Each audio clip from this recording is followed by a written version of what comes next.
the oil and gas industry, the home of innovation, cutting-edge technology, and the extraordinary people who make it all happen.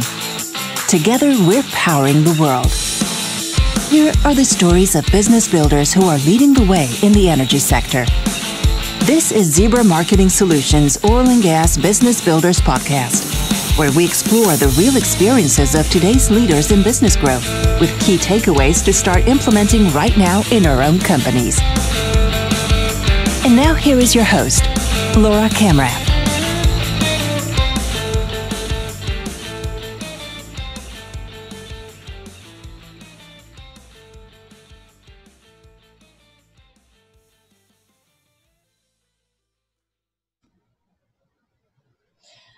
All right. Hi, Amy. Welcome to the show, to the Hi. Oil and Gas Business Builders. How are you? Thank you. Good. Glad to join. Awesome. So, Amy, you are joining us from Eunike Ventures.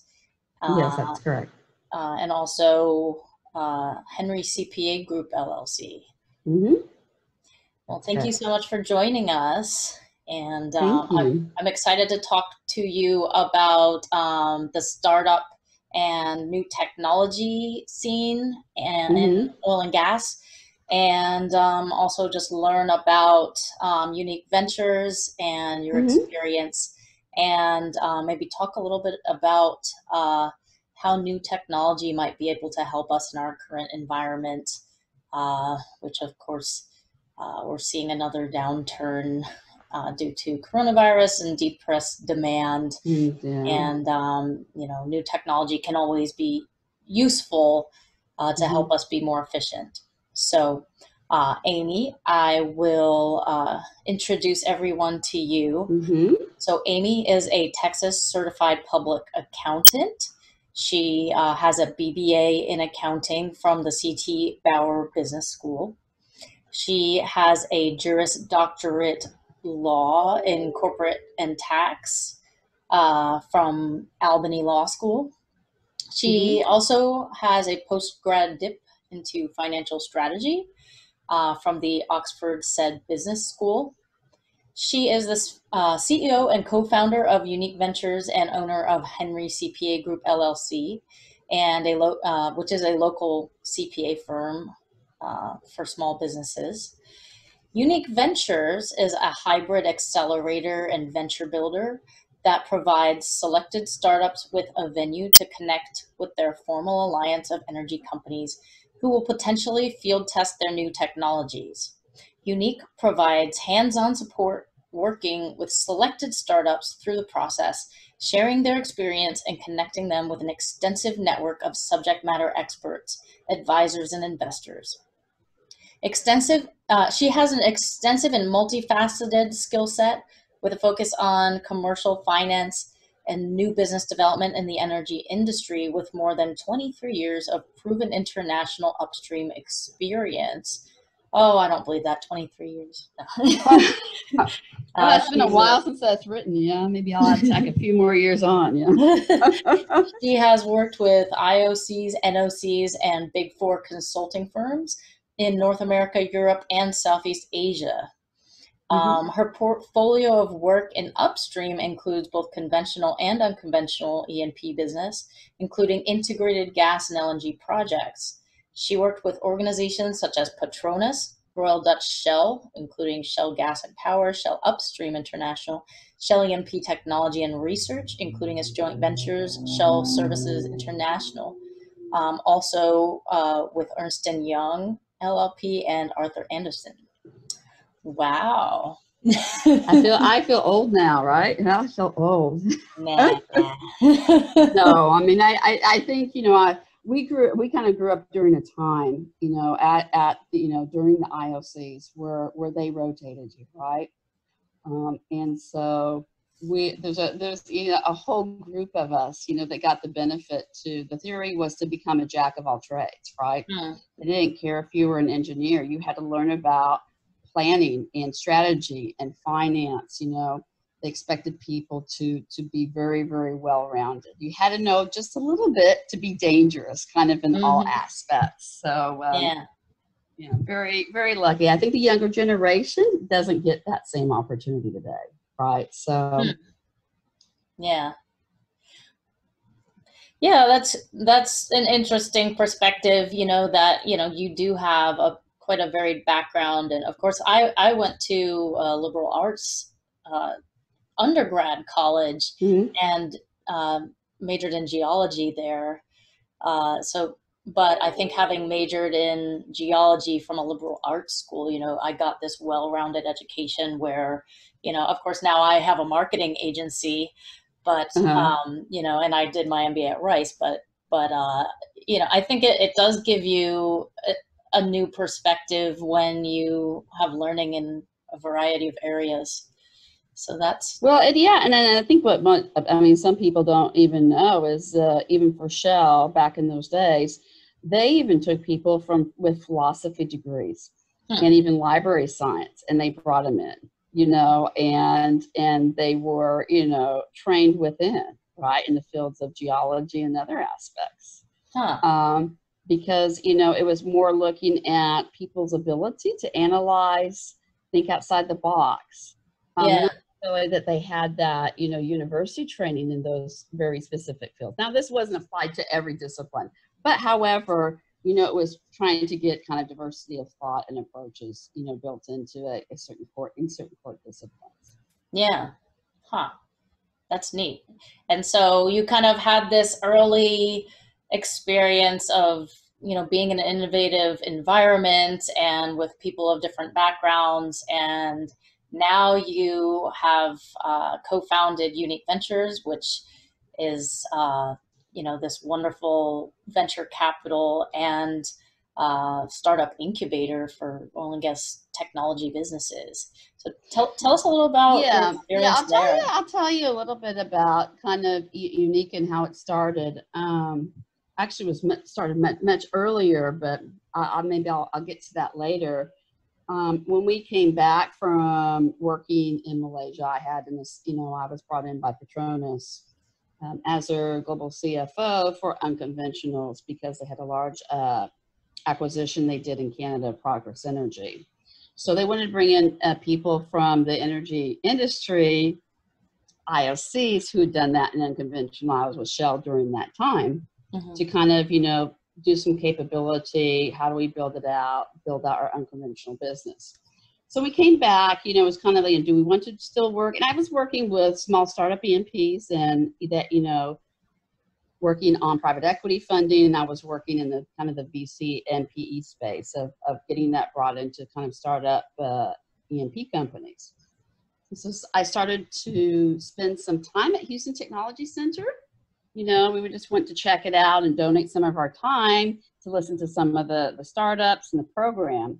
And, you walk in and they had all the big corporate sponsors, Microsoft, Shell, Chevron, many, many others. But, you hear some of the companies, great ideas, some very, very innovative. But at no point were they making the touch points with their actual end customers, right? It was really being built on, getting them ready to pitch. They were getting advice from some of the volunteer mentors out there, which, great way. And it was free advice for these companies, right? And then they ran a classroom approach, called the Ignition Program. But at the end of the day, these guys got to get with their customers, right? It's not about getting money. Yes, we understand. You still need the money. However, we'd see many startups, raise even very early stage venture capital or even pre-seed money, but they still don't go anywhere because they still are not out at that customer, right? Or pilots.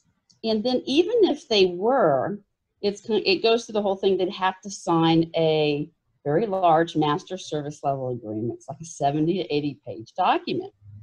So kind of usually, the terms in that document were some of the IP is kind of given away, not completely, but the company has certain rights to the IP. And there is some thought behind that, right? So, I'm not letting a young startup come out here. I might be putting in my operations. I'm going to have my people, help on it. So in some ways it's thought of as kind of co-developed. And then a lot of times in those agreements, they have legal language which says you can do the field trial and maybe it's successful, but you can't use our name. You can't tell your name. So even if they had a successful pilot and they're going to go and they're trying to raise money, or they're going to talk to another energy operator, you know, they'll say, okay, has anyone else tried this? Oh yeah. Well, who was it? I can't tell you, right? So I mean, and so it kind of, you get kind of stuck in this hamster wheel, right?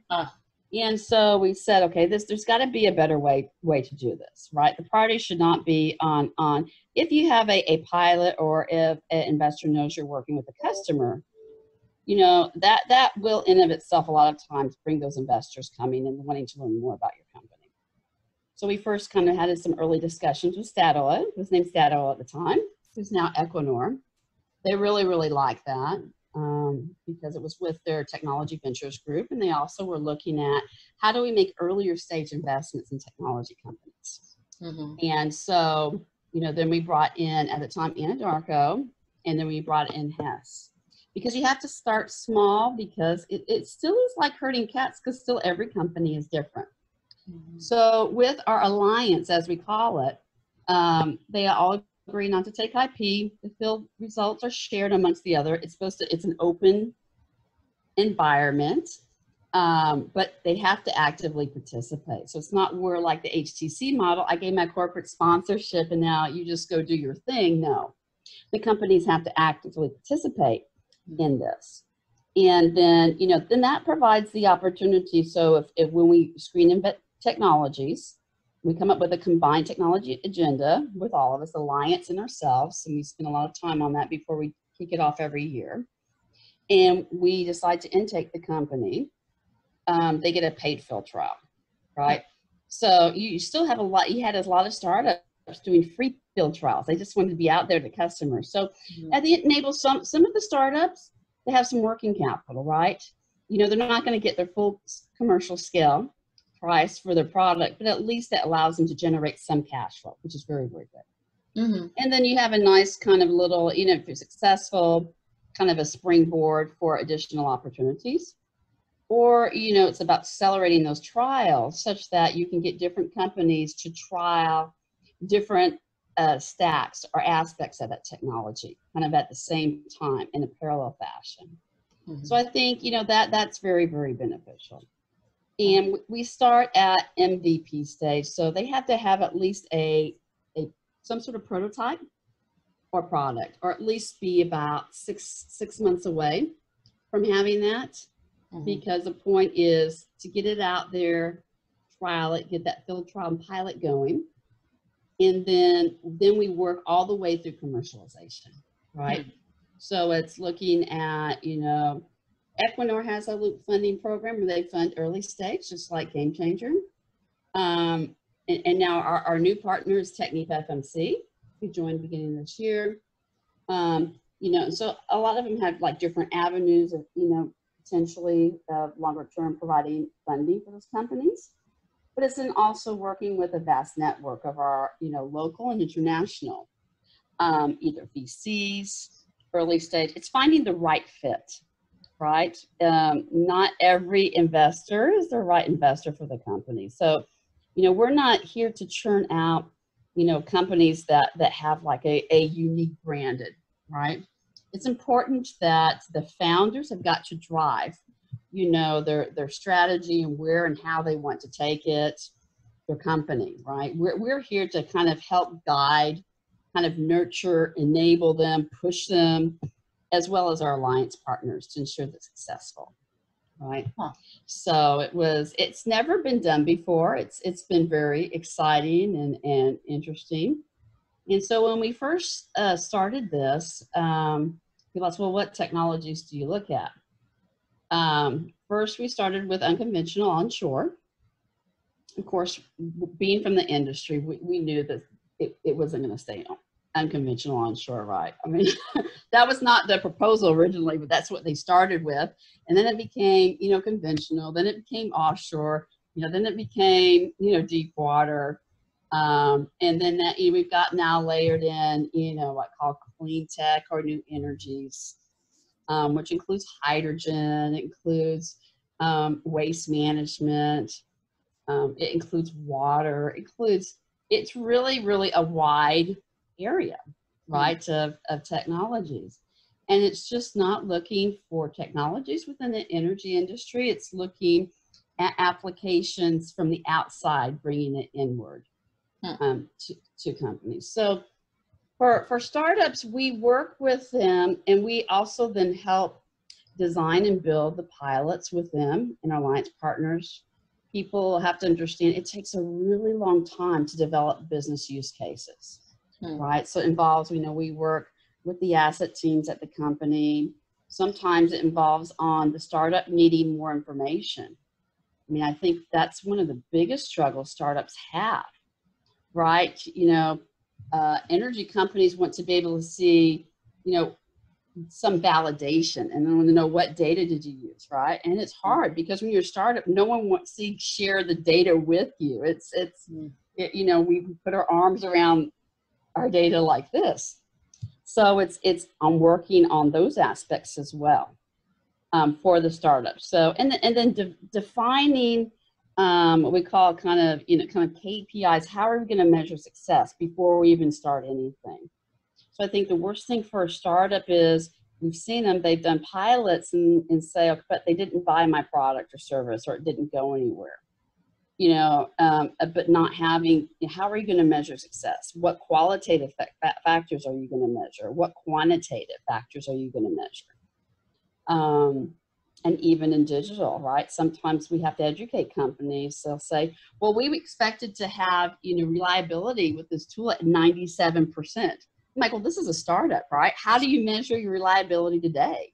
Show me where your products and tools are at 97%, So it's having those discussions and then figuring out what are the true best measures to measure that startup's performance, to gauge those next steps to kind of eventually get them a commercial contract. Mm-hmm.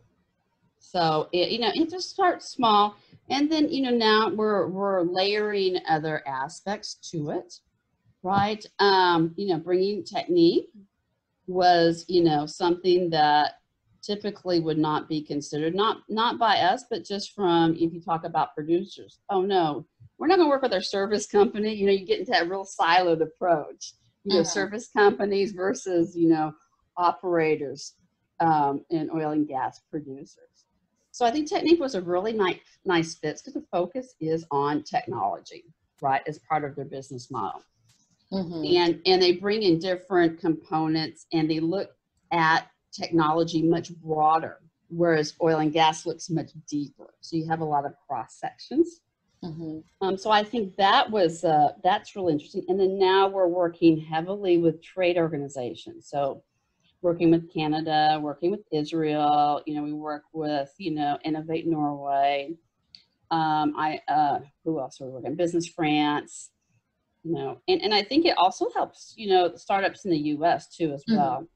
Mm-hmm. Yeah. Because I think, if you ask me what are the challenges for startups, I think right now there's a lot of them that we see that are energy companies would say you're nice to have, right? You're solving one small pain point, right? And it's still hard for them. They cannot deal with thousands of companies, solving all these little bitty, but they're not necessarily going to go for the very large, wide enterprise applications either, right? Or wide solutions. They need something in the middle. So sometimes it's kind of looking at startups and getting them to pair, develop relationships, right? To go in with a much more broader product, or they may need to, build out their technology stack a bit further. So it's not viewed as a nice to have, right? So, I think these are some of the challenges. I mean, startups traditionally have not been used to wanting to collaborate with other startups, right? Yeah. And I think now we see that there really is going to be that kind of big push. Do you think that's a newer thing just based on the climate that we're in now, or do you think that it's always been that way? Or, how do you think things are changing now because of our current environment and the, current oil price? Yeah, I think we started to see signs of it, towards the end of last year. I mean, really recently. You know, first of all, I think you have the digital confusion. You know, sort of everyone's AI. Everyone says they can do machine learning, or neural networks is another one. But actually, if you peel back, you know, on a lot of those companies, I mean, they do have a product, but they're not validated. They need the energy companies to provide all the data in which to validate that. And so you've got so many to choose from, not just within industry. You've got tons coming from Silicon Valley. You've got tons coming from Israel. You know, and energy companies are struggling, like how do I evaluate all of these, right? And it's a right point to struggle, because the concern is, you know, if I make a choice now and the technology is evolving so fast, right? And then, you know, getting startups to understand, when I bring in technology, there are a lot of change management things that have to happen within an organization. It's not just bringing you in, right? Yeah. It's all the other things. How are you going to displace an existing tool? You know, are the employees going to adopt that? How does it affect other processes? A lot of times, if you're digital, then you get thrown into, you know, the IT governance and support and fitting into all of that and existing architecture and platform. So there's a cost to all of these things. And then the energy company says, I make this change, I make all these changes, all this cost to make this change in adoption, which is okay. And then 6 months later, the technology changed, right? So then there's that kind of hesitancy, you know, of wanting to be out there, make these efficiency changes, but not making them too soon as well, right? Yeah. So there's a push for that efficiency. But it's kind of weighing it against all the other issues and challenges that they're facing in this kind of environment, and the oil price going negative and COVID. Companies are all restructuring right now and still restructuring and still doing they're still focused. I mean, companies are still keeping their technology innovation, right? It's just, we're looking at how do we keep that fire alive for the startups, and that buy-in organizationally, not just through, you know, the CTO or the ventures team, but through the assets, the people on the ground.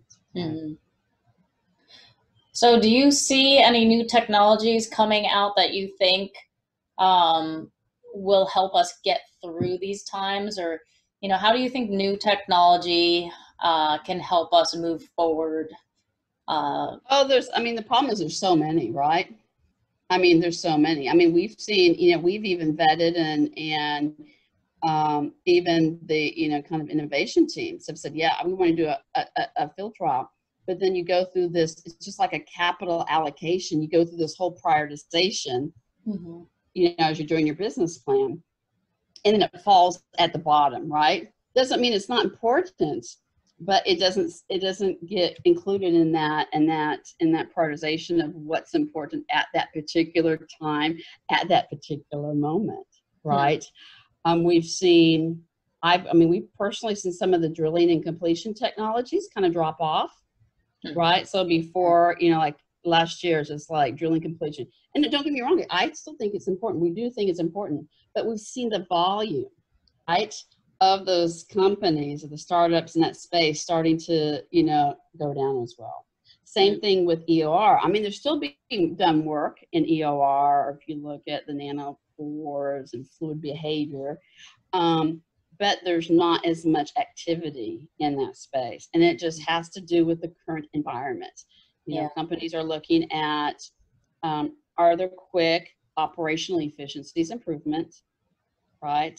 It's going to be, we're going to see more digital, because it's lower cost. Because even if I don't have people out in the field, or, you know, I only have one rig running, because that's a lot of case.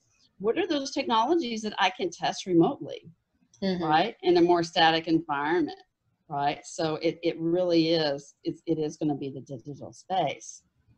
But at the same time, I don't want to say I'm cynical, but the real question is getting capital to these startup companies. I don't want to say people think energy is bad, but it's really down on the prioritization of the totem pole of most investors, right? So, you know, they have this, it's tougher to get early stage capital. Most companies, even angels, want to see at least a couple $1 million of recurring revenues. That's really tough.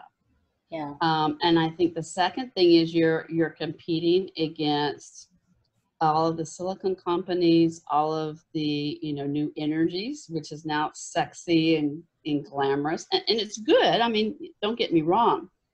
It's just tough to get those dollars for those startups. So yeah, I think there's tons of opportunities to make the, you know, the energy business efficient and more productive and to make massive changes. But we can't do it without some sort of good investment kind of mechanism for these companies, right? Yeah. And so I think that's what we're trying to figure out when I say venture building, is finding the right financial and investors that can really look at making longer term investments in startups, right? Yeah. So if I had advice, you know, I would tell this, there's a new article. So I would encourage startups to like go to Kaufman Fellows. It's a good thought leadership, you know, and they do a lot of, you know, the fellowships and then they write a lot of good thought pieces, and they're short because no one has any time, right? I mean, if you're a startup, it's like go. I don't have time to read a book. But let me just see here. This one came out, you know, because I've all along said, you know, listen, you know, we're not here to find a unicorn, okay? If you find a unicorn, that's great. But at the end of the day, our role is to, we went to the thematic for us is realizing the entrepreneurial spirit, right? And we want to ensure commercial success for companies, right? It doesn't matter if it's a unicorn or not, because sometimes some of these commercialized technologies would not be attractive to VCs. So like we need HSC technology, you know, and that's not necessarily the sexy investment that a VC is going to make, right? So I call there's investable, non-investable, but at the end of the day, do they provide significant value to energy companies? Yeah. So this article just came out July 23rd, and it's called The Case for Camels. The case for what, sorry? The Case for Camels. The Case for Camels. Huh. I love it, right? Because I love it. I mean, this is just me. I'll say I'm biased, right? Because I think it's a mistake to go chase unicorns, right? I mean, it's a Silicon Valley model. So we have taken that Silicon Valley model of finding that one unicorn. You know, it's just a game of odds, right? You know, at the end of the day, you know, it's accepted so many will fail, you know, so many will break even. It's, you know, statistically you can look at it and see why that model works. But it's not going to work in the right way for energy companies. We don't need one or two unicorns, right? We need to have good, successful, viable technology companies. And so what it says about camels, just kind of a preview, you know, camels have to survive. They have to live in harsher environments, right? It's resilience. It's these adverse market conditions. So, you know, your camel investors, right, and the people who invest in this way are looking for companies that will return money, right? But they're looking at more on focusing, you know, managing that cash flow. You know, can they be a revenue positive company? You know, some will enable that longer time period, right? It's not about hitting that huge multiple, right? And so what's interesting is actually the camel investments have a higher survival rate. And there were some studies linked to Harvard on this. And they actually, longer term, ingest less capital, right? And so, and it was kind of based upon a gentleman who is very active in the scene. His name is Alex, I think it was I want to say Lazarus, if I'm not mistaken, right? And so, you know, he's been in the whole investment in VC scene. And then if you look at Israel and all the tech companies come in, and Israel has produced a lot of unicorns, a lot. Huh. And there's, every MNC, they got huge R&D centers there. But actually, if you peel it back, actually all those companies were camels. They became uniforms, when they basically then went and did an expansion either through Europe or through the US, right? But what made them successful is it was just focusing on building up their, revenue profile kind of at the right growth rate, doing the right things as you would, kind of growing a small business. I definitely think it's worth the read. Yeah. Just to take a look at and getting startups to think about. There's so many other ways to get funding. You don't have to necessarily do the VC funding route per se, right? And then part of the point some of the articles they make about the camel, the camel startups or the people who invest from that perspective is a lot of times they may push out the VC funding, right, at a much later stage, or where they may not even need VC funding. So I think it's a good article. It's a good article for people to take a look at if they're interested. Can you tell us one more time the publication? This one was done by Kaufman Fellows. Okay. And this one was written by Alex Lazarow. Okay. And it was July 23rd, 2020. Awesome. So I think, going and looking at different thought pieces like that. Yeah. It's really, really good for startups to do. Yeah. Well, thanks for sharing that with us. Oh, no. You're welcome. And absolutely thank you for being on the show, for all your comments and sharing your experience and knowledge with us in the Oil and Gas Business Builders podcast. Thanks for being on the show. And you're most welcome. We look forward. And I encourage, and I feel free, any companies feel free. I mean, even though they may not be a fit for us, we take, I think it's important that we all play, it's kind of paying things forward. So, it's important for us then to provide connectors and be part of that connection, right? Yeah. So, you may not necessarily fit our model, but then at least we can look at the company, we do this on a regular basis and say, I know someone over here who might be or I know a program, an accelerator program that would be a better fit for your technology who probably gets you more traction, right? So, I encourage people to don't reach out because you may not think you have a direct connection. Reach out because you may be able to have people help you get you connected to get you going down that path. Awesome. Cool. Thank you so much, Amy. And I'm sure you're most welcome and glad to be on your show finally. I know we've been trying to do this for a while, so I'm glad we finally did it. Yeah. Yeah. And so are you on LinkedIn? So your website will be Eunike Ventures. That's EUNIKE, right? Yeah, that's right. It's Eunike and it's actually Norwegian. And we did not plan it to be because of Statoil was the first company. But it means good victory, right? Okay. So this is, model has been built really from the perspective of a startup and how do we enable and create mechanisms for startups to achieve a good victory. Awesome. Thank you so much, Amy. It was great chatting with you. Oh, you too as well. Thanks to our listeners, the Oil and Gas Business Builders podcast, and we'll see you on the next episode. Perfect. Thanks. Thanks for listening to Zebra Marketing Solutions Oil and Gas Business Builders podcast. Join our Oil and Gas Business Builders groups on LinkedIn and Facebook, and see our videos on YouTube and on ogbbmedia.com. Visit zmsenergymarketing.com to learn more about how we can help you and your business design and implement a marketing strategy to retain and attract customers, grow revenues, and gain market share. Join us on the next episode for more great takeaways from business builders who are leading the way in the energy sector.